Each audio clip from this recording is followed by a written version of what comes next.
complete failure of containment, a full meltdown. Yeah, that would actually be really scary if that happened. And that basically is what happened at Chernobyl. And so this commenter is asking, well, what would happen if that happened? Well, yeah, you would get Chernobyl.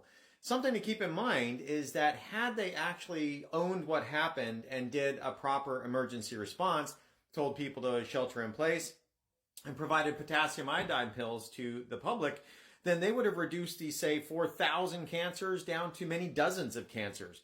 And so Chernobyl could have been far less impacted if they simply had done a proper emergency response. What's even more important is that when it comes to Western design reactors, they have a containment. The reason why Chernobyl's containment didn't work is because it didn't have one. In Western designs, like a 3 Mile Island, it had a containment, and so when the meltdown occurred, it was mitigated by the containment. The result from 3 Mile Island is that we only got around 1 millirem of dose to the average member of the public there. That's about the daily dose you get just for living and breathing here on the Earth. You get about 320 millirem per year.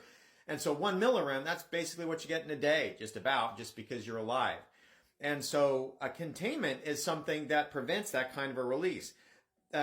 Here in the United States, we have evacuation zones. So if there was any kind of a release, like what happened at Fukushima, you should do an evacuation.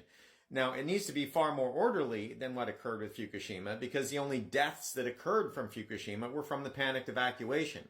And so what's far better is to not need an evacuation at all, right? And that's what these new small modular reactors do that are coming out with NuScale and the GE Hitachi BWX-300.